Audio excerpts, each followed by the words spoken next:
Nunca me había puesto nervioso conocer a los padres de alguien hasta que conocí a los de Isla.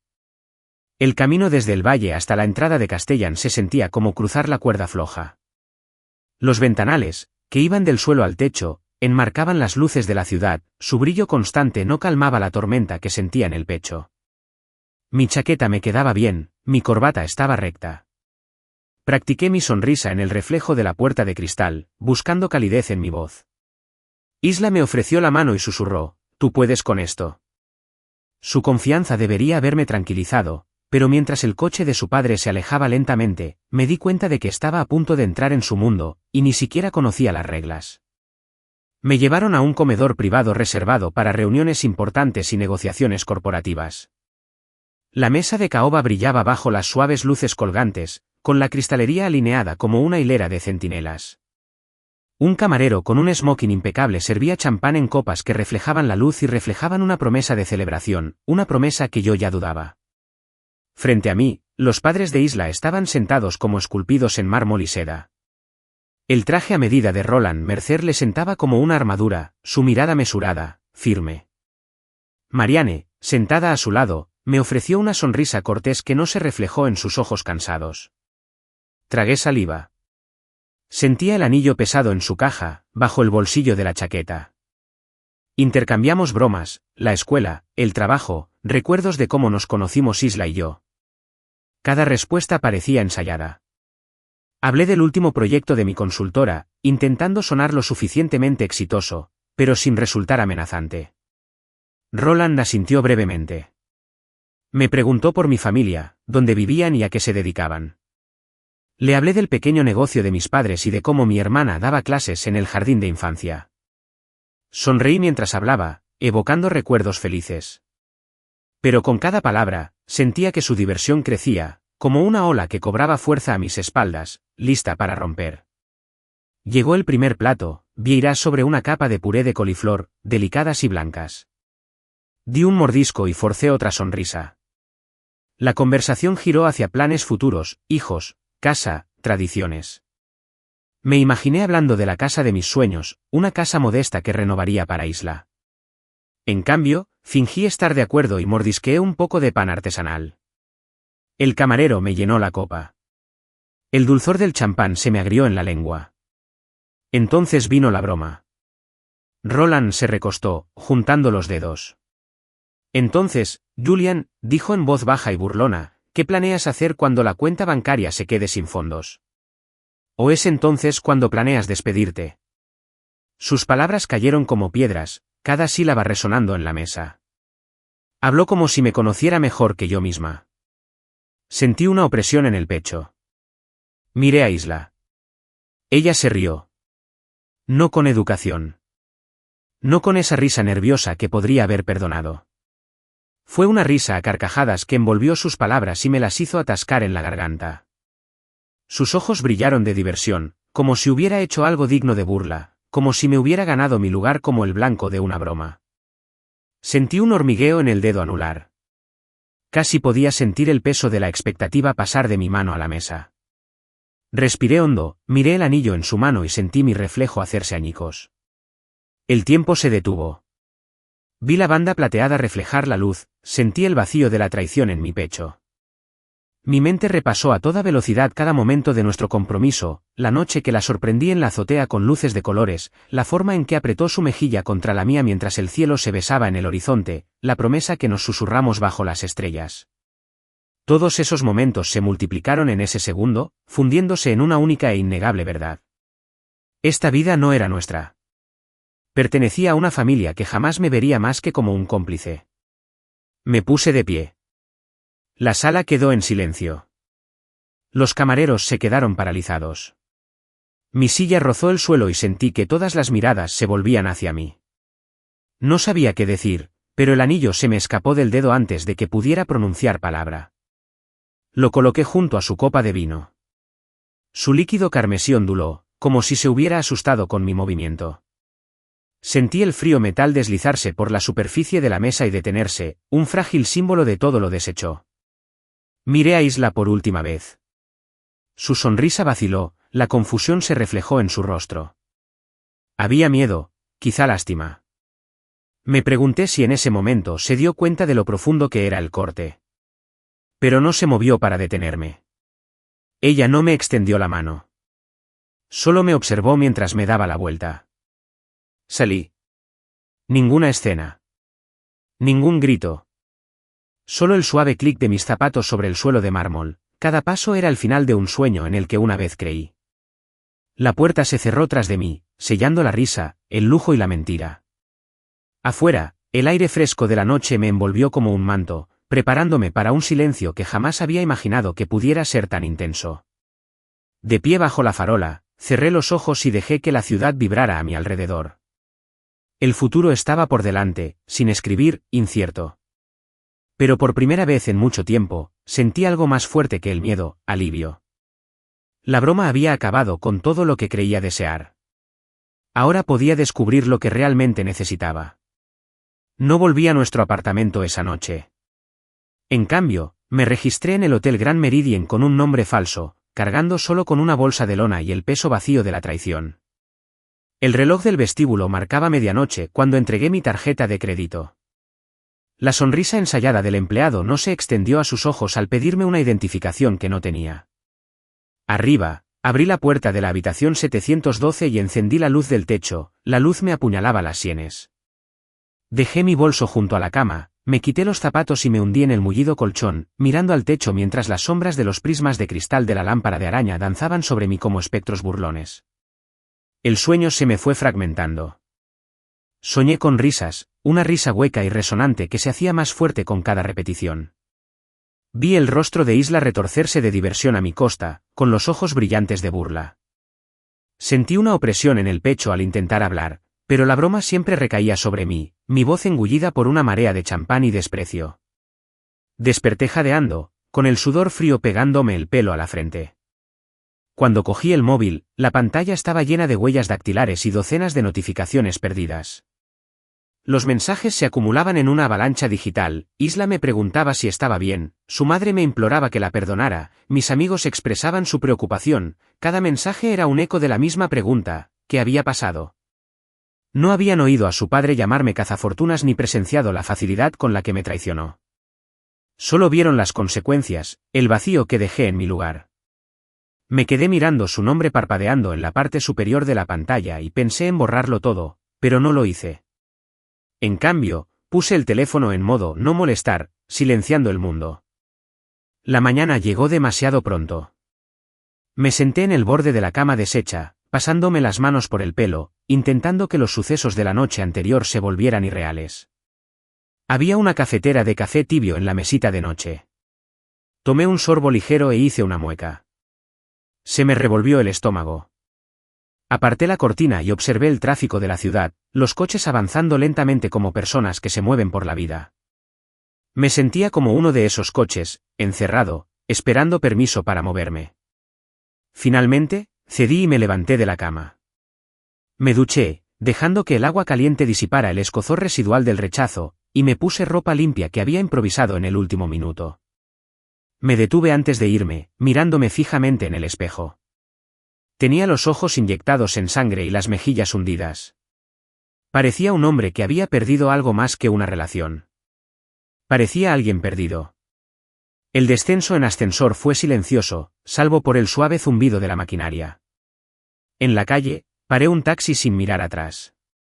Le di al conductor la dirección de mi cafetería favorita, un lugar sencillo que me hacía sentir como en casa. Al sentarme en una mesa junto a la ventana, pedí un espresso doble y un bagel con todo. El barista me puso la taza delante con una sonrisa amable. Asentí agradecida, dibujando con los dedos sobre la cerámica antes de llevármela a los labios. La amargura me aterró. Mi teléfono se rompió. Miré la pantalla. Theo, mi mejor amigo desde la universidad, la única persona que me había visto en mis mejores y peores momentos sin pestañear. Dejé que la llamada se fuera al buzón de voz. Un minuto después, mi teléfono volvió a fallar. Un mensaje de Martina Elwell, la directora ejecutiva a la que había estado asesorando. ¿Seguimos en pie para esta tarde? No se mencionó nada más. Esa familiaridad me ofrecía un consuelo agridulce. El trabajo era el único lugar donde aún tenía el control. Me miré en la ventana mientras tomaba un sorbo de café, viendo la vida pasar en la acera. Una madre calmaba a su hijo pequeño, un empresario discutía por teléfono, un músico callejero sacaba notas tristes de un saxofón. El mundo seguía como si nada hubiera pasado, indiferente a la ruptura en mi vida. Deseaba poder sumergirme en ese anonimato, convertirme en una cara más entre la multitud, olvidar quién se suponía que era. Pero no pude. Porque sabía algo que estos desconocidos desconocían. Su risa no importaba. Sus juicios, sus opiniones, no tenían poder sobre mí a menos que yo lo compartiera. Y en ese momento, mientras el vapor emanaba de mi taza y la ciudad rugía afuera, decidí que no lo haría. Tomé mi teléfono y revisé los mensajes de voz. La voz frenética de Theo resonó por el altavoz. Julian, tío, ¿dónde estás? Te he estado llamando toda la noche. Isla me envió un mensaje diciendo que te habías ido. Mira, si yo fuera tú, la llamaría. O sea, es tu prometida. Su tono era vacilante, temeroso de presionar demasiado. Lo escuché sin interrumpir. Cuando terminó, me mordí el labio inferior y escribí una respuesta simple: llámame luego. 1 por 1. Eliminé el resto. Martina confirmó nuestra reunión, antiguos compañeros de la universidad se registraron, incluso una notificación de mi banco sobre una alerta de sobregiro. Borré la mitad de los correos de mi bandeja de entrada hasta que pude respirar. Luego guardé el teléfono en el bolsillo y me puse de pie. El mundo fuera del café se sentía enorme, repleto de oportunidades que nunca antes había notado. Me di cuenta de que, por primera vez en meses, quizá años, me valía por mí mismo. Esa misma tarde, me encontré con Martina en su oficina. Levantó la vista de su escritorio, con una mirada de preocupación en los ojos cuando le estreché la mano. ¿Todo bien?, preguntó. Asentí brevemente. ¿Bien? Me senté y delineé los siguientes pasos de nuestro proyecto, centrándome en los plazos de lanzamiento del producto y las previsiones de ingresos. Me observó con una expresión indescifrable, asintió y tomó notas. El trabajo me resultaba familiar. Calculadoras, hojas de cálculo, estrategia. No requería ser el apoyo ni el saco de boxeo de nadie. Requería competencia, visión e integridad. Después de la reunión, volví a la cafetería, compré otro expreso y le envié un mensaje a Theo: nos vemos en el viejo banco del parque en 1 hora. Respondió casi al instante, y me siguió. Me senté afuera, con los hombros erguidos, respirando el aire primaveral. Cuando Theo llegó, se dejó caer en el banco junto a mí, con los ojos abiertos y llenos de preguntas. Le di mi café y le dije: estoy bien, tío. No muy bien, pero bien. Él asintió, observándome como un camarada herido. ¿Quieres hablar de ello? Me quedé mirando mi taza, con el sol del atardecer reflejándose en el borde. No pienso volver, dije. No para ella. No para esa vida. Parecía un funeral, Theo. Como si estuviera de luto por la muerte de algo que creía que era amor. Exhaló, pasándose una mano por el pelo. Entonces no lo hagas. Lo miré y logré esbozar una pequeña sonrisa genuina. No. No lo haré.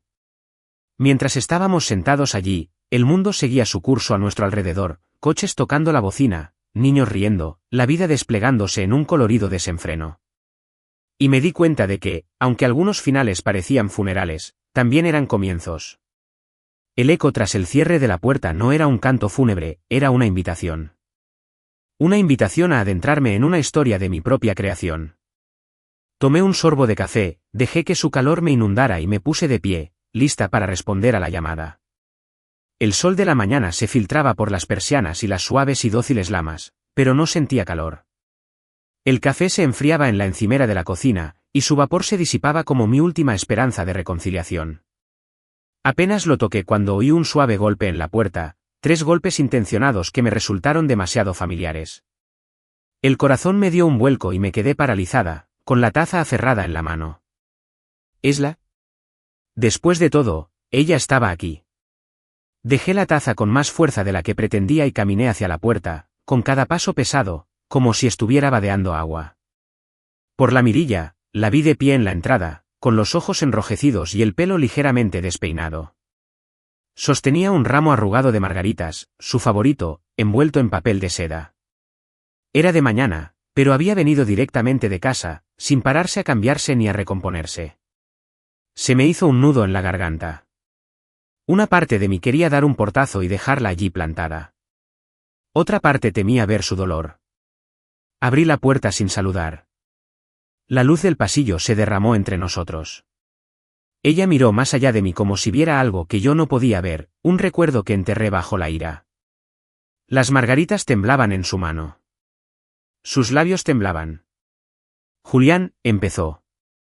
Su voz temblaba como una canción sin estribillo, familiar pero inestable. Lo siento mucho. Me apoyé en el marco de la puerta, con los brazos cruzados, observándola. Su disculpa sonaba a remordimiento ensayado. Ya la había oído antes en discusiones que terminaban con una llamada y la promesa de cambiar. Pero esto era diferente. Ya no era el mismo hombre que se preocupaba lo suficiente como para escuchar. Lo siento, no va a arreglar lo que pasó, dije en voz baja. Las lágrimas resbalaron por sus mejillas, pero levantó la barbilla. Anoche. No debería haberme reído. Tienes razón. Las palabras de mi padre fueron crueles. No te mereces eso. Tenía miedo, miedo de él, miedo de lo que diría si te defendía. Me quedé paralizado. Su confesión resonó entre nosotros. Me puse una mano sobre el corazón, sintiendo sus rápidos latidos. Te congelaste, repetí. Te congelaste y elegiste el silencio. Un silencio que dolía más que cualquier insulto. Ella asintió, con los hombros temblorosos. Lo sé. Ojalá pudiera retractarme. Lo intenté en cuanto saliste. Lloré a mi mamá. Le rogué que te encontrara y te dijera cuánto te amo. Se le quebró la voz y tragó saliva con dificultad. Pero ella no me ayudó. Me moví, la madera del marco de la puerta se clavó en mi espalda. Tu madre. Repetí. Ella se puso de su lado. Él le mordió el labio. Dijo que era demasiado orgulloso para admitir su culpa. Que necesitaba encontrar el momento oportuno. Que ya pasaría. Su mano se apretó alrededor de las margaritas, arrugando los pétalos. Esperé. Pensé que si esperaba lo suficiente, volverías. Si pudiera arreglarlo yo misma, sin presionarlo demasiado. Sin presionarlo, terminé, asombrada por la lógica. ¿Te refieres a sin arriesgar su aprobación? Sus ojos ardían de arrepentimiento. Nunca pensé que te haría tanto daño. Creí que podía contenerlo. Cerré los ojos. Recordé su suave risa en otras ocasiones, momentos en que se inclinaba para besarme la frente, cuando dibujaba el contorno de mis sueños en servilletas en las pizzerías. Recordé haber creído en ella, en nosotros. Pero ahora sentía que ese mundo se rompía en pedazos. ¿Acaso eso era todo lo que era? Algo que contener, que gestionar, que negociar. Mi voz temblaba a pesar de mis esfuerzos por mantenerla firme. Ella negó con la cabeza vigorosamente. No. Siempre fuiste más que eso. Dio un paso tembloroso hacia adelante. Eres todo lo que siempre quise. Pero en ese momento, yo era otra persona, alguien con miedo de perder a mi familia. La miré fijamente, sopesando sus palabras. Una parte de mí quería creerle, abrazarla, decirle que aún la amaba. Otra parte se encogió, segura de que este era el momento en que me pediría perdón y olvido, que le prometería que bailaría al son de su padre para siempre. Tragó saliva y exhaló, refugiándose. Julián, vine a decirte que ya no quiero más negociaciones. No te haré pasar por eso otra vez. Si me deseas, será bajo mis condiciones. Te elijo a ti. Su declaración quedó suspendida en el aire de la mañana, frágil como el rocío. Quería inclinarme y cepillarle el pelo detrás de la oreja. Quería decirle que este era justo el momento que había estado esperando para demostrarle que me valoraba lo suficiente como para arriesgarlo todo. En cambio, sentí el peso de cada instante desde aquella cena asentándose en mi pecho. Te lo agradezco, dije lentamente, pero necesito tiempo. Necesito saber que me defenderás, incluso cuando yo no pueda. Hizo una pausa, la incertidumbre se reflejó en su rostro. Lo haré, susurró. Retrocedí un paso y cerré la puerta hasta que hizo clic. Las margaritas se inclinaban contra la madera. Podía oír sus pasos alejarse, un suave arrastrar que cargaba con más tristeza de la que podía soportar. Apoyé la mano en la puerta un momento, escuchando su voz perderse en el pasillo como un eco inalcanzable. Dentro de mi apartamento, la luz de la mañana se sentía fría y vacía. Me acerqué a la ventana y la vi desaparecer por la esquina. Los pétalos de las margaritas se desvanecían como si nunca los hubiera sostenido. Mi reflejo brillaba en el cristal, un hombre dividido entre el amor y el respeto por sí mismo. Entre la comodidad de lo que una vez fue y la incertidumbre de lo que podría ser. Regresé a la encimera de la cocina, donde mi café se había enfriado hacía horas. Tomé la taza y bebí la última gota amarga. El sabor persistía, recordándome que sanar no era una elección. Era un proceso lento, gradual e innegablemente mío. A medida que avanzaba el día, sentí que el impulso cambiaba. Me dolía el corazón, pero bajo el dolor había un destello de algo nuevo, decisión. No estaba simplemente reaccionando, estaba eligiendo. Podía dejarla entrar de nuevo, pero con otras condiciones, que respetaran mi dignidad. O podía marcharme, dejando atrás los fragmentos de un futuro destrozado por la risa. La respuesta aún no estaba clara, pero por primera vez, sentí que el peso se aliviaba lo suficiente como para ver ambos caminos. Cerré los ojos y me concentré en el murmullo de la ciudad, dejándome recordar que la vida seguía adelante. La siguiera o no, y en ese sonido, oí la promesa de posibilidades que aguardaban al otro lado de la puerta. 3 días después de la conversación en mi puerta, y 2 días después de haber guardado esas cajas de recuerdos, me acomodé en la silla ergonómica de mi oficina en casa, con el sol de la tarde cayendo oblicuamente sobre mi escritorio. Había estado volviendo a la rutina poco a poco, correos electrónicos, llamadas a clientes. Sesiones de estrategia enmarcadas por pizarras con cronogramas e indicadores clave de rendimiento. El trabajo se sentía seguro y predecible, hasta que mi teléfono vibró con un mensaje que me dejó helado. Era de Martina Elwell, la directora ejecutiva de Vanti Technologies. Abrí la notificación y leí: ¿podemos hablar? Urgente. Se me hizo un nudo en el estómago al hacer clic en llamar. La línea sonó 2 veces antes de que su voz, normalmente llena de entusiasmo, sonara baja y mesurada. Julián, empezó, titubeando. Acabo de hablar por teléfono con el señor Draper de Mercer & Company. Dijo que está revisando mis registros para verificar tus finanzas personales. En concreto tu historial de inversiones y tu liquidez. Su tono era monótono, como si me comunicara una pequeña emergencia de fontanería en lugar de un ataque a mi reputación. ¿Qué? Forcé la sorpresa en mi voz, aunque ya sabía que esto iba a pasar. Recordé la sonrisa depredadora de Roland en aquella cena, la forma en que había puesto a prueba mi confianza delante del prometido de su hija. ¿De verdad te llamó? 2 veces, confirmó Martina, exhalando con irritación. Dijo que es la diligencia de vida habitual antes de contratar a cualquier consultor con acceso a nuestras rondas de financiación. Pero algo no cuadraba. Quería extractos bancarios, copias de mis comprobantes de fondos, incluso mi informe crediticio. Me presioné las sienes con los dedos, sintiendo el pulso. La firma de Roland Mercer, la misma institución que me escupió como una broma, estaba utilizando los protocolos corporativos para socavarme. Gracias por decírmelo, dije, poniéndome de pie y paseándome por la habitación. Mi chaqueta colgaba ordenadamente en una percha. No me había molestado en ponérmela. Me pasé una mano por el pelo e intenté calmar la voz. Estoy de acuerdo, respondió, con una confianza silenciosa que era una bomba. Pero necesito que me guíes en esto. Ayúdenme a explicarle a mi junta directiva por qué estas comprobaciones son innecesarias y por qué confío en ustedes. Me tragué el impulso de desahogarme, de despotricar contra la duplicidad de Roland. En cambio, asentí para mis adentros, imaginando que ella podía ver el gesto a través del teléfono. Le enviaré una declaración concisa que describa mis credenciales y la razón por la que estas consultas son irrelevantes. Y le enviaré cualquier documentación relevante de forma preventiva, extractos bancarios, comprobantes de fondos y el resumen completo de la cartera. Eso debería reducir su apalancamiento. Gracias, dijo Martina. Agradezco tu ayuda. Te copiaré en cualquier otra solicitud. Colgó, dejándome mirando la ventana vacía de la videollamada. Poco a poco, fui creciendo en ira, ira contra Roland por orquestar esto, ira contra Isla por enviarme una muestra de cariño mientras su padre se movía en la sombra. No era solo un intento de humillarme socialmente. Ahora pretendía despojarme de mi prestigio profesional. Abrí un nuevo documento titulado Declaración de Integridad Financiera y comencé a escribir. Incluí mis honorarios de consultoría, referencias bancarias, estados financieros auditados e incluso una carta notariada de mi contador. Comparé cada figura, asegurándome de que cada punto estuviera correcto y cada T cruzado. Esto era más que control de daños.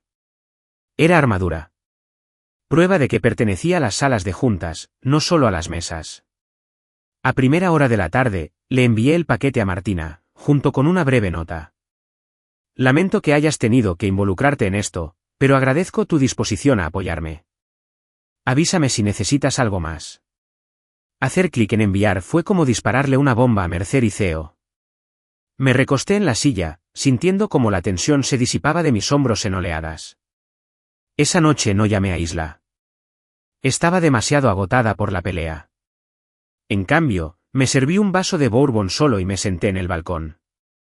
El horizonte de la ciudad era un mosaico de luces y ventanas oscuras. El aire traía una brisa fresca que agitaba las hojas de un ficus en maceta que no había recordado regar últimamente. Bebí un sorbo y miré fijamente, con un sabor a roble y humo, pensando en el silencio entre nosotros. Un silencio que dolía más que los insultos de su padre. A la mañana siguiente, llegó una carta a mi puerta. El grueso sobre tenía la letra de Isla, elegante y precisa. Me detuve antes de abrirla, presintiendo una trampa.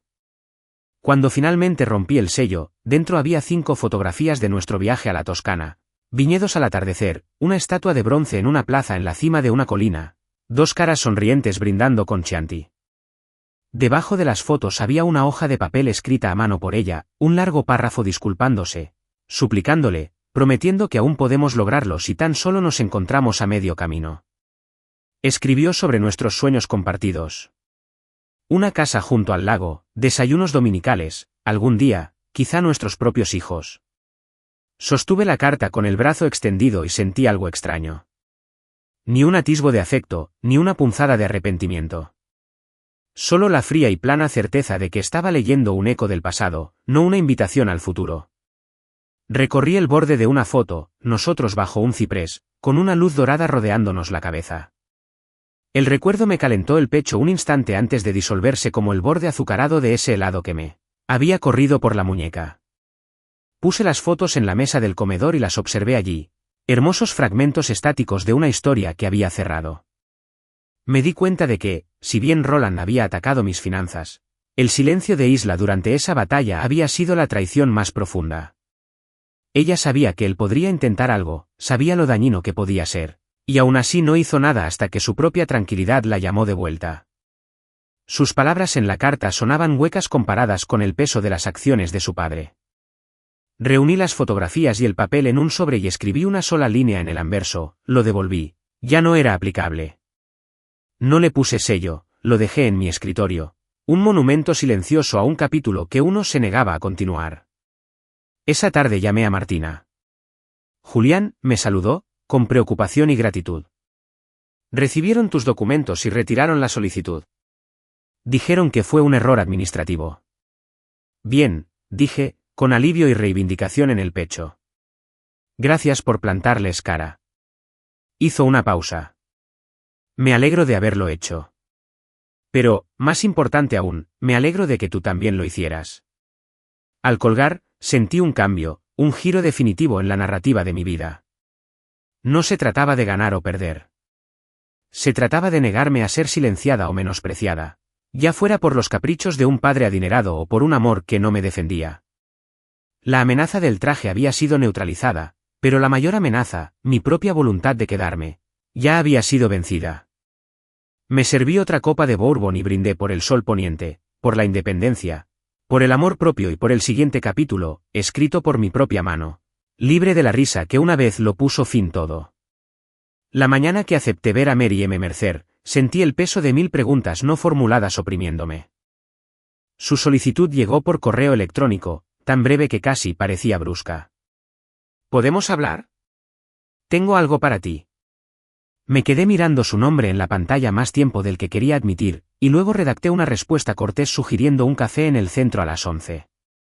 Cuando llegó la hora, entré en Ellington y Company en Maple Avenue. No era el local de lujo donde alguna vez soñé con celebrar mi compromiso, sino un modesto bistró cuyos manteles de lino y sillas desiguales insinuaban una auténtica calidez. Ella ya estaba allí cuando llegué, sentada en una mesa de la esquina bajo un cuadro de flores silvestres. De cerca, Marion se veía diferente. Su cabello, antes perfectamente peinado, caía en ondas sueltas sobre sus hombros.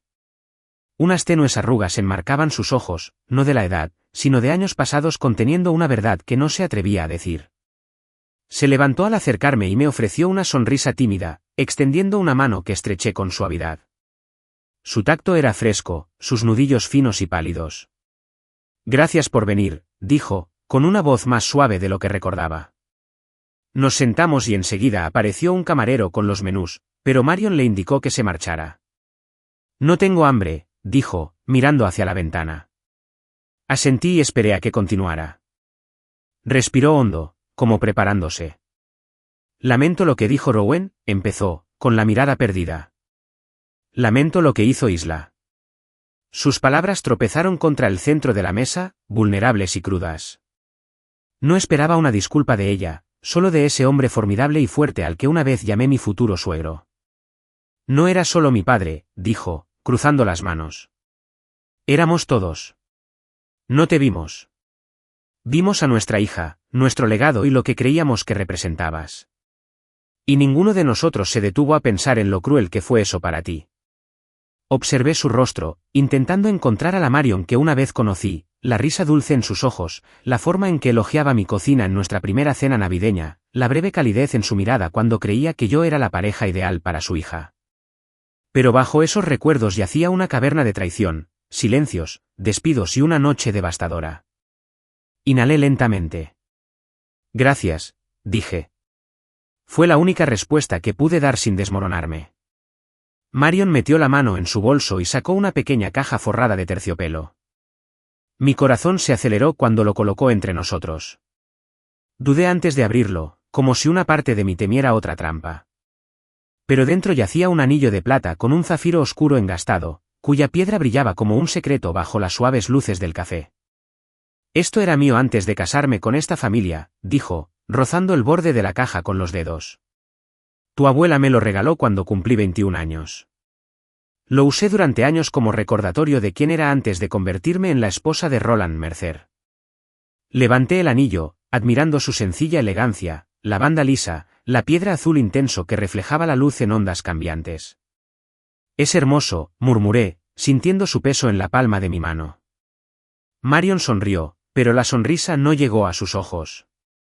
Lo mantuve oculto estos últimos 30 años, temeroso de lo que dirían mis suegros si se enteraban. Pero después de lo que pasó en Castellan, me di cuenta de que alguien necesitaba darle nueva vida, alguien que comprendiera la autoestima. Hizo una pausa, y noté cómo sus hombros se encorvaban como si hubiera llevado una carga demasiado tiempo. ¿Por qué yo?, pregunté, sorprendida por el nudo en la garganta. Porque, dijo con voz firme, te negaste a sacrificar tu dignidad. Te marchaste de esa cena antes que soportar la definición de tu valor que te daba otra persona. He pasado mi vida conformándome como una hija obediente, una esposa responsable, una madre invisible. Pero tú te defendiste. Sentí una oleada de emoción, gratitud, dolor y esperanza, entrelazadas en un nudo que no pude desenredar. No sé qué decir. Di que lo aceptas, me instó, inclinándose hacia adelante. No como un regalo mío, sino como un símbolo de tu propio valor. Que te recuerde que no le debes a nadie tu dignidad. Me puse el anillo en el dedo, sorprendida por lo perfecto que me quedaba. La fría superficie del zafiro reposaba sobre mi piel, una silenciosa promesa de que podía elegir mi propio camino. Miré a Marianne, maravillada por la serena valentía en sus ojos. Gracias, repetí, sintiendo cada sílaba. Exhaló, cerrando los ojos un instante antes de abrirlos de nuevo con una claridad que nunca había visto en ella. De nada. Y Julián hizo una pausa, como si eligiera sus palabras con cuidado. Ten presente que mereces a alguien que te valore sin dudarlo. Asentí, saboreando la verdad de su declaración. Durante demasiado tiempo, había buscado la aprobación. Primero de mis propias dudas, luego de una familia que prosperaba gracias a los privilegios. Ahora, con este anillo, reivindicaba una nueva clase de aprobación, la mía. Nos quedamos en la mesa, hablando en voz baja sobre mi trabajo de consultoría, o sobre mis proyectos artísticos, sobre las pequeñas tragedias y los triunfos que habían llenado su vida. Por primera vez, la vi no como la madre de Isla ni como la esposa de Roland, sino como Marianne, una mujer que había recuperado una parte de sí misma. El bullicio del café se desvaneció a nuestro alrededor hasta que solo sentí la presencia constante de su sinceridad. Al salir, el anillo brilló en mi mano como un faro. Afuera, el sol me calentaba el rostro mientras caminaba por Maple Avenue. Hice una pausa y levanté la mano para sentir el zafiro reflejado en la luz. Pensé en todo lo que había perdido y en todo lo que podía ganar. El peso de ese anillo me recordó que la dignidad no era negociable y que la autoestima no era un privilegio que se otorgaba, sino un derecho que se reivindicaba. Mientras la silueta de Marianne se perdía tras la ventana del café, respiré hondo y di un paso al frente. Por primera vez en meses, me sentí anclada, no a una promesa hecha en una mesa entre risas, sino a una convicción inquebrantable de mi propio valor. Y con esa certeza, supe que mi historia continuaría en mis propios términos, con el anillo en el dedo, y que había mantenido en alto. Me quedé mirando las pilas de cajas de cartón que alineaban la sala, cada una etiquetada con mi pulcra letra, libros, ropa, cocina, recuerdos. El apartamento se sentía cavernoso ahora, su eco me recordaba cada discusión que habíamos tenido y cada promesa que se había deshecho silenciosamente. Alguna vez había sido nuestro santuario, pero ahora cada pared se aferraba a los fantasmas de conversaciones que ya no quería recordar. Cerré una caja de golpe y la sellé con cinta adhesiva, la tira áspera se me enganchó en las yemas de los dedos como si me recordara el precio de irme. Me temblaban las manos al levantar la siguiente caja. Fotos de la Toscana, nuestros diarios de viaje, el lienzo del atardecer en el viñedo por el que habíamos discutido, colgado en el dormitorio. Lo llevé al recibidor y lo apilé cuidadosamente junto a la puerta principal. Cada lugar era como una decisión, aquí se queda el pasado, más allá de este punto se encuentra un futuro que construiría solo. Todo el lugar olía a cartón y polvo, como una biblioteca abandonada durante demasiado tiempo. Me sentí bien, de una forma extraña, liberador, como si cada artículo empacado aliviara el peso de viejos compromisos. Me detuve en el pasillo, escuchando el suave zumbido del refrigerador y el lejano sonido del tráfico. Mi teléfono vibró, una notificación de Martina confirmando que su junta directiva había terminado antes de tiempo tras resolver ese problema financiero.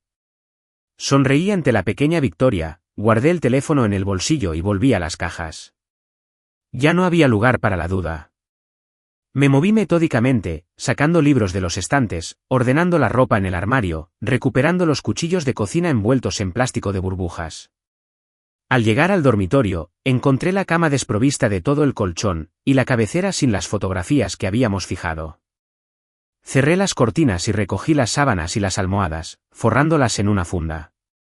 La colcha de seda por la que discutimos, la que, según ella, no combinaba, fue a parar a la última caja, etiquetada como ropa de cama. Eché un último vistazo a la habitación vacía y sentí el dolor profundo de la pérdida, pero también la emoción de la oportunidad. Sonó el timbre. Dudé, momentáneamente inquieto ante la idea de que alguien pudiera verme desmantelando mi vida. Entonces pulsé el intercomunicador. «Soy yo», dije. La voz de Theo se oyó entrecortada. «¿Necesitas ayuda?» Le hice pasar. Unos minutos después, apareció en el vestíbulo, con una sonrisa tímida y comprensiva. Su presencia era un recordatorio de tiempos mejores, un recordatorio de que no lo había hecho sola. Juntos cargamos cajas y las apilamos en su coche con precisión militar. Contaba chistes para aliviar mi tensión. «Oye, no etiquetes todos tus arrepentimientos como misceláneos», bromeó, haciéndome reír a mi pesar. Incluso la risa me resultaba extraña ahora, pero me alegraba. Con cada caja cargada, el apartamento parecía más vacío. Mi reflejo en la ventana se hacía más pequeño a medida que el sol se ponía más bajo. Cuando metí la última caja en el maletero, cerré la puerta y respiré el aire más ligero y libre. Theo me rodeó los hombros con el brazo. «¿Estás bien, hombre?», preguntó. Le aparté la mano, sonriendo con tristeza. «Lo haré». Su asentimiento fue paciente, comprensivo, más de lo que las palabras podían expresar. Regresé adentro para una última inspección. El suelo desnudo se sentía frío bajo mis zapatos, los ecos más fuertes que antes. Recorrí cada habitación, tocando la pared donde colgaban nuestras fotos de boda, pisando la pista sobre la que bailábamos las tranquilas mañanas de sábado. Susurré una silenciosa despedida. A la vida que una vez imaginé, a la persona que era cuando pensé que ese anillo significaba la eternidad. En la puerta principal, me detuve y miré hacia atrás una última vez.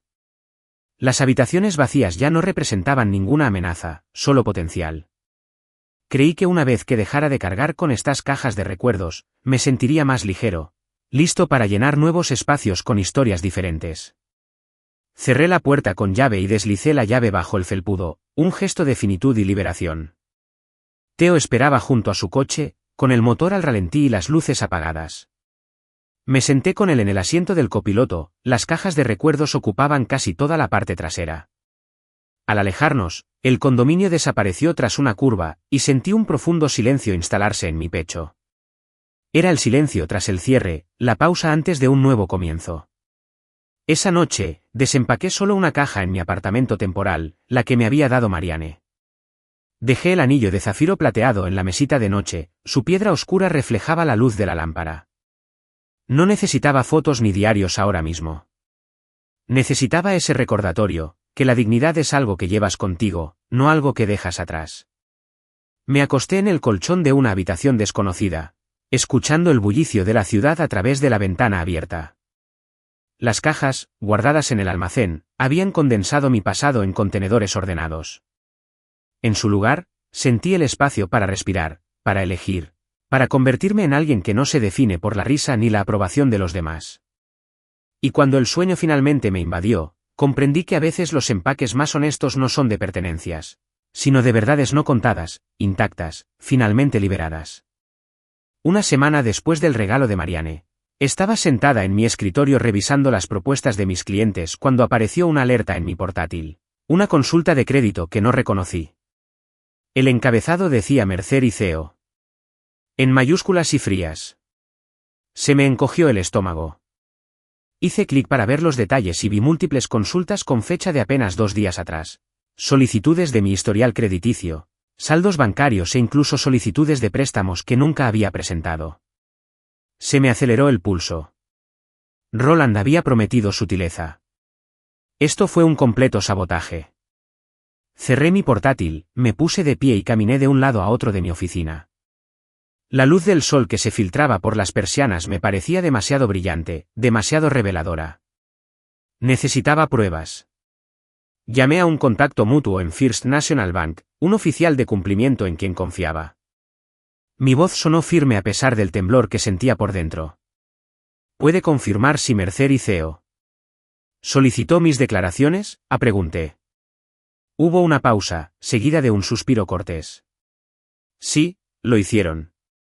Lo marcamos como inusual y denegamos la solicitud a la espera de su autorización.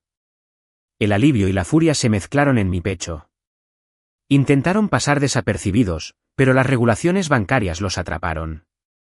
Agradecí a mi contacto y colgué, maravillado por la doble cara de la burocracia.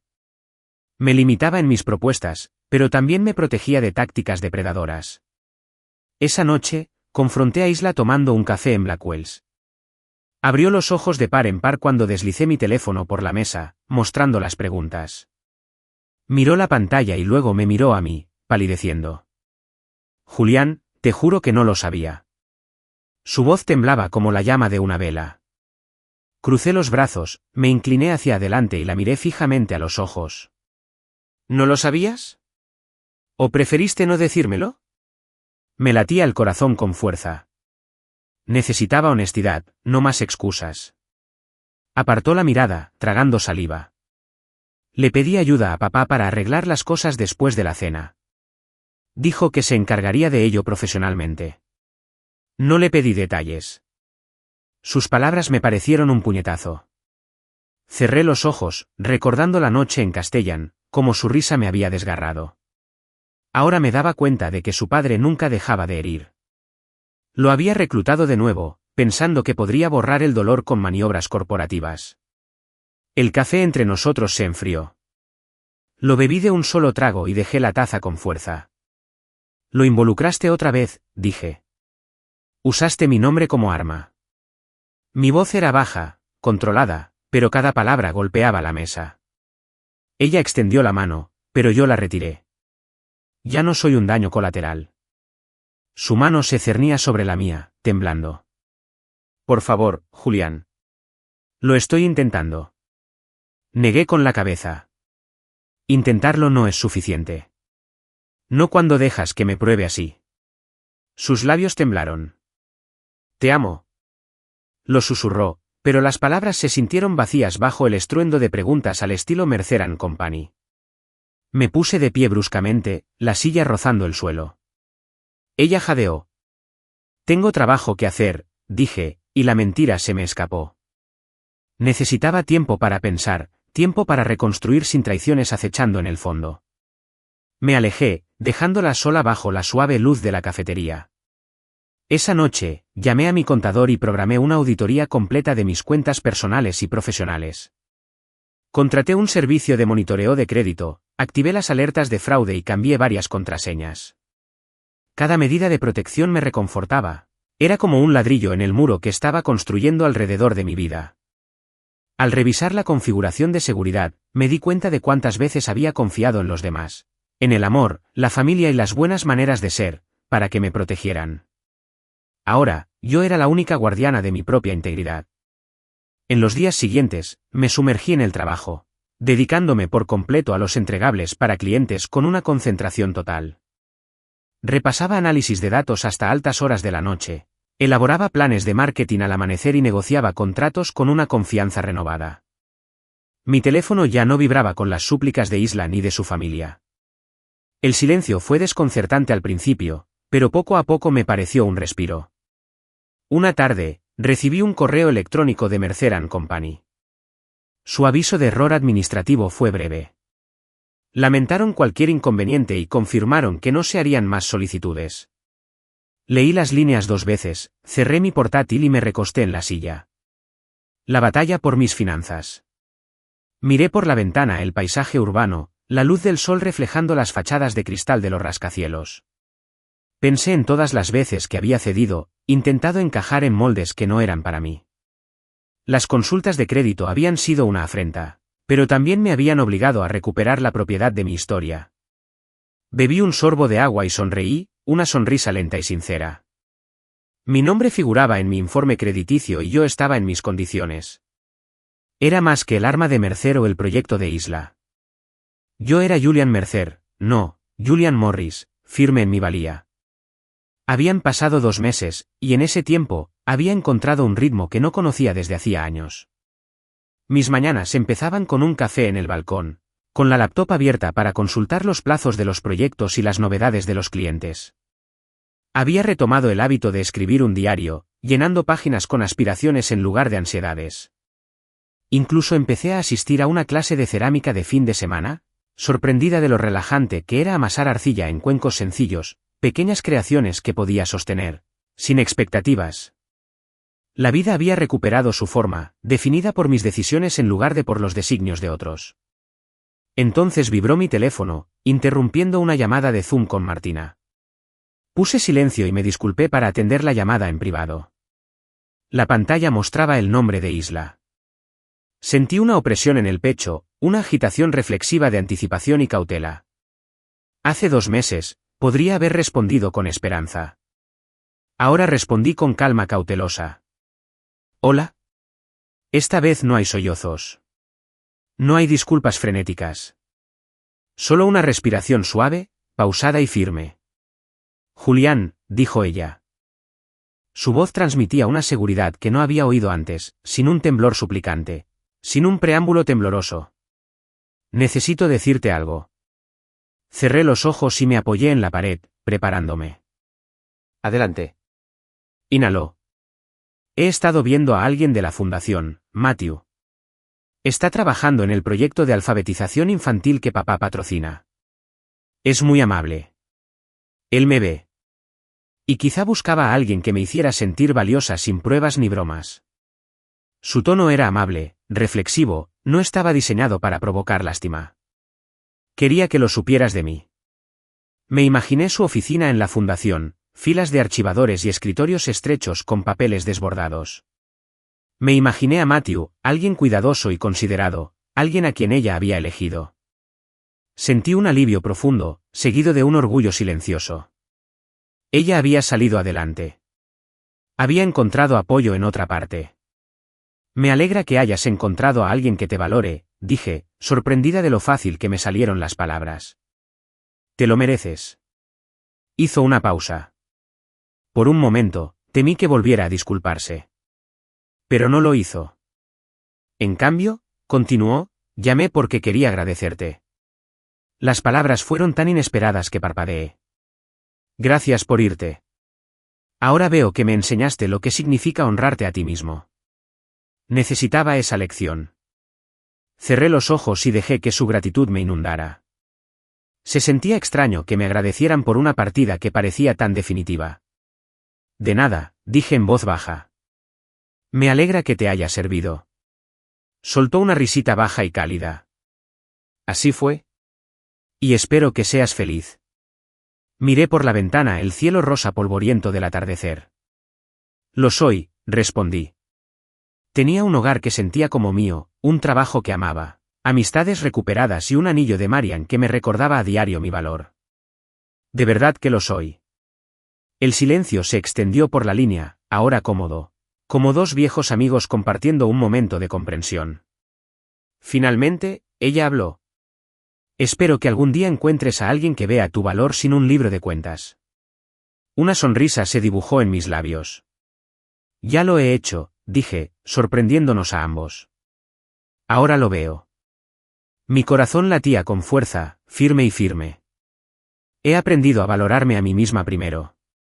Se quedó sin aliento. Estoy orgulloso de ti, Julián. Sentí una calidez que me invadió el pecho, algo que no tenía nada que ver con la nostalgia. Gracias, Isla. Adiós. Adiós, repitió, más suave esta vez. Terminé la llamada y dejé el teléfono en la mesa a mi lado. Solté un suspiro lento y cerré los ojos, saboreando el silencioso triunfo en el aire. 2 meses atrás, su tranquila confianza habría bastado para desestabilizarme. Ahora, se sentía como una bendición en un capítulo ya cerrado. Tomé mi diario y escribí una sola línea. El cierre es un regalo en sí mismo. Luego pasé la página y comencé a esbozar el contorno de un nuevo cuenco que planeaba moldear en arcilla, un recipiente destinado a contener agua fresca, no recuerdos rancios. Esa noche, al anochecer sobre la ciudad, me quedé en mi balcón observando cómo las luces se despertaban en el horizonte. Me puse el anillo de zafiro plateado, regalo de Marianne, en la palma de la mano y recorrí su suave banda. Me recordó que los lazos más fuertes son los que forjas contigo mismo, inquebrantables porque nacen de la verdad de quién eres. Y en esa suave afirmación, sentí una dulzura florecer en mi corazón, una silenciosa celebración de finales que te liberan y de comienzos que nacen de la determinación. La última conversación no fue tanto una despedida como un comienzo, una promesa de que el respeto por uno mismo, una vez reclamado, puede llevarte a donde quieras. El sobre llegó un martes por la tarde, sencillo y sencillo, sobre el felpudo como cualquier otra carta. Lo llevé dentro, esperando una factura o una solicitud, pero al darle la vuelta y ver la elegante caligrafía de Marianne, sentí una opresión en el pecho. No había hablado con ella desde aquella mañana en el café donde me entregó el anillo de plata, y en las semanas posteriores, su presencia se había convertido en un faro silencioso en mi vida. Abrí el sobre y desdoblé una hoja de tela envuelta en papel de seda. Bajo el suave papel yacía una pequeña pintura de un muelle desgastado que se extendía hasta un lago pálido y, ondulante al atardecer, con colores de oro fundido fundiéndose en un cielo lavanda, juncos meciéndose con la suave brisa y un solitario bote de remos de madera atado flojamente a un poste.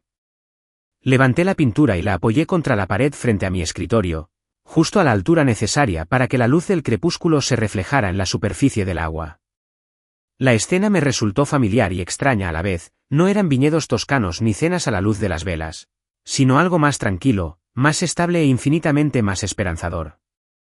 Pasé los dedos sobre las pinceladas, imaginando la mano de Marianne guiando la pintura, quizá recordando las tardes que una vez pasó soñando con su propio futuro antes de que lo moldeara el diseño de alguien más.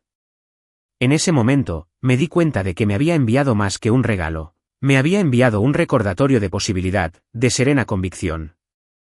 Más tarde esa noche, me encontré detenida en la sala, con el cuadro brillando suavemente bajo el cálido haz de luz de la lámpara. Las botellas de Bourbon y las copas sobre la mesa de centro parecían más ruidosas, los bordes de la habitación más nítidos, pero el muelle flotaba ante mis ojos como una promesa de quietud. Me serví una medida y me acomodé en el sillón frente al lienzo, copa en mano. Era extraño cómo una sola imagen podía tener tanta fuerza.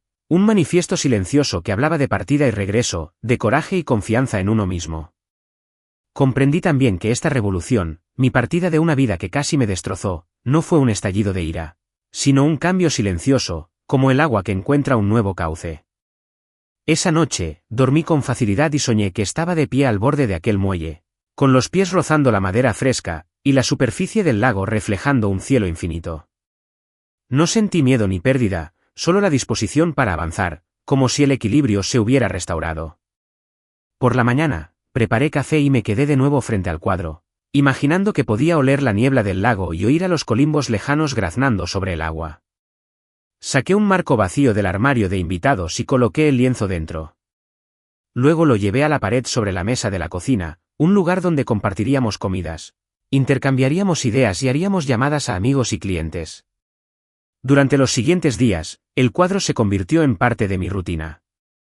Cuando los correos del trabajo se acumulaban o una negociación difícil con un cliente me dejaba agotada, apartaba la vista de la pantalla y encontraba consuelo en la silenciosa invitación del muelle. Los fines de semana, bajaba el cuadro y lo llevaba a mi clase de cerámica, dibujando la escena en una losa de arcilla antes de moldearla en un cuenco poco profundo. Mis manos recordaban el suave balanceo de las cañas al dar forma al borde, y recordaba las palabras de Marianne: no le debes a nadie tu dignidad. Cada rollo de arcilla parecía una extensión de ese muelle, un recipiente construido para contener solo lo que yo decidía poner dentro. Una tarde, la pintura captó la luz de una manera que convirtió el cielo lavanda en un violeta intenso. Mi hermana me llamó entonces, con su voz alegre y curiosa. ¿Qué novedades tienes?, preguntó. Le hablé de la pintura, de la cerámica, de la sensación de despertar cada día sin cargas. Se rió. Su risa cálida y sincera, como si hubiera estado esperando oír que había encontrado la paz. Le conté cómo había colgado el lienzo sobre la mesa de la cocina, cómo cada comida ahora tenía un propósito, cómo había empezado a planear una escapada de fin de semana a una cabaña junto al lago. Es como redescubrirte a ti mismo, dijo. Sonreí, mirando el cuadro, reconociendo en ese simple acto de colgar un espejo para mi alma. Lo soy, dije. Y es justo el recordatorio que necesitaba. Esa noche, invité a Theo a cenar. Preparé pasta con tomates frescos, ajo y albahaca, el tipo de comida que llenaba la casa de risas e historias en lugar de tensión.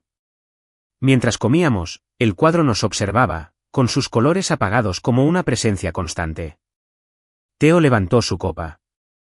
Brindó por amor propio, y choqué mi copa con la suya, sintiendo como los ecos de mi viaje se aquietaban. Más tarde, solo de nuevo bajo la suave luz de la farola, recorrí con la mirada el borde del muelle. Lo que Marianne me había regalado era más que una pintura. Era un emblema viviente de la silenciosa revolución que había librado en mi interior. Sin grandes proclamaciones, sin batallas dramáticas. Solo el coraje para alejarme, la gracia para reclamar mi valor y la sabiduría para colgar en casa un recordatorio de que a veces las transformaciones más profundas se manifiestan en suaves pinceladas de Theo. Lor sobre el lienzo. Y al apagar las luces y la habitación se suavizó en sombras, supe que llevaba ese muelle dentro de mí, listo para cualquier amanecer. Habían pasado 6 meses desde la última vez que me alejé del apartamento que me había guardado promesas en las que ya no creía. En ese tiempo, encontré una casa modesta a las afueras del pueblo. Una casa para reformar con la pintura descascarada y los suelos desplomados. Con una vista al bosque que parecía una posibilidad, pasé los fines de semana raspando papel pintado y repintando paredes, midiendo los azulejos para el salpicadero de la cocina y revitalizando un jardín que había languidecido por el abandono. Todo lo que tocaba llevaba mi huella y mi intención, Desde la terraza recién pintada hasta la nueva lámpara del pasillo. Cada mejora era como una declaración. Esta casa era mía, construida bajo mis condiciones. En una fresca mañana de otoño, subí a la terraza con una taza de café solo en la mano. El vapor se mezclaba con el aire fresco mientras contemplaba la luz dorada que se filtraba entre las copas de los árboles. Me puse el anillo de zafiro plateado por la cabeza y lo coloqué en el dedo, sintiendo el peso fresco de las piedras asentarse en su lugar. El regalo de Marianne yacía contra mi pecho, oculto bajo mi camisa, pero siempre presente en mis pensamientos. Me recordó que la dignidad no es algo que otros conceden, sino algo que yo misma reclamo. Pasé el pulgar por la piedra oscura y pensé en todo lo que me había traído hasta aquí. Las risas que rompieron mi compromiso, los ataques financieros, los silencios y las disculpas, y las pequeñas revoluciones que habían redefinido mi valor. Ajustándome el abrigo, imaginé el día en que dejaría esta casa a alguien más, si es que eso ocurría, y me pregunté si sentirían el eco de mi determinación en las paredes. Pero por ahora, me pertenecía, y tenía la intención de vivir plenamente como tal. Volví a entrar, con el suelo de madera crujiendo bajo mis botas, y me dirigí a la ventana que daba a la sala. Allí, sobre la repisa de la chimenea, había colocado el cuadro de Marianne del muelle al atardecer, un testimonio de resiliencia serena. Debajo había una botella de Bourbon, una pila de libros sobre estrategia empresarial y crecimiento personal, y un pequeño helecho en maceta al que llamé Grace. La habitación parecía habitada y llena de esperanza, con un equilibrio entre funcionalidad y comodidad. Esa tarde, me encontré en el centro haciendo recados para la renovación, recogiendo tablones de roble para la nueva barandilla de la escalera, eligiendo un tinte exterior resistente a la intemperie y un verde suave para la puerta principal. En cada parada, los comerciantes me saludaban por mi nombre, preguntándome cómo iba el proyecto. Sentí el placer del apoyo de la comunidad, un contraste con la noche en Castellán, donde me sentí tan profundamente sola. Mientras cargaba los últimos suministros en mi camioneta, mi teléfono vibró con un mensaje. ¿Inauguración de casa el mes que viene? De Martina. Sonreí y respondí, cuenta conmigo. Momentos después, un mensaje de Teo. Trae ese Bourbon. Sonreí ante la perfecta coordinación de amigos y celebré la independencia. De vuelta en casa, vacié la camioneta en el garaje y llevé cajas de herramientas adentro. Me detuve en el umbral del dormitorio principal, ahora pintado de un gris carbón pálido que reflejaba la luz en sutiles susurros. Había instalado pisos de madera nuevos la semana pasada, y sus superficies brillaban bajo el movimiento del ventilador de techo. Caminé hasta el centro de la habitación y di vueltas lentamente, imaginando una cama donde solo dormía una persona, un escritorio donde escribiría mis futuras propuestas e historias, y un rincón donde instalaría un pequeño tocadiscos para llenar el espacio con la música que elegía. Inhalé el aroma a pintura fresca y pino, sintiéndome anclado en la realidad de mi propia creación. Por la noche, me senté a la mesa del comedor, una vieja pieza de granja que yo mismo había restaurado, con los planos extendidos ante mí. Las patas torneadas y la superficie rústica de la mesa complementaban el anillo de zafiro. Su profundidad azul era un punto de atención constante mientras esbozaba la disposición de las estanterías empotradas. Con cada trazo, sentía la convergencia de visión y acción. Ya no se trataba solo de seguir adelante. Se trataba de construir una vida que reflejara cada lección que había aprendido, amor propio, resiliencia y autenticidad. Más tarde, cuando la casa quedó en silencio, me acomodé en el sillón de la sala. El cuadro del muelle brillaba suavemente a la luz de la lámpara. Destapé mi petaca de Bourbon y vertí una medida en un vaso, el líquido ámbar chapoteaba suavemente al girarlo en mi mano. Dejé que el calor me inundara mientras tomaba un sorbo lento, saboreando el ardor y la comodidad de la soledad bien merecida. Cerré los ojos y oí el eco de las olas en aquel muelle pintado, un sonido que ya no me asustaba, sino que invitaba a la reflexión. Al otro lado de la habitación, una carta sin abrir yacía sobre la mesa de centro. El sobre tenía la letra de Isla. Lo miré y no sentí la necesidad de abrirlo. Lo reconocí por lo que era, otro intento de reingresar en una historia que ya había reescrito. Me levanté, recuperé el sobre y lo tiré al contenedor de reciclaje junto a la chimenea. Allí estaría, entre los restos de una versión pasada de mí mismo. En la repisa de la chimenea, junto al cuadro, había colocado un objeto nuevo, una brújula antigua que encontré en un mercadillo. Su carcasa de latón estaba rayada, su cristal ligeramente opaco, Pero la aguja seguía marcando el norte con una firmeza inquebrantable. Había pensado que era simplemente un símbolo de dirección, pero ahora lo veía como un testimonio de la fidelidad a uno mismo. Lo recogí y lo acerqué al cuadro de Marianne, alineando la flecha de la brújula con la perspectiva del muelle, como si ambas apuntaran hacia el mismo horizonte de autodeterminación. Esa noche, el sueño me llegó fácilmente en el dormitorio principal renovado. Caí en sueños sin la oleada de pánico ni duda, sino que me puse a tejer historias de viajes lejanos y nuevos comienzos.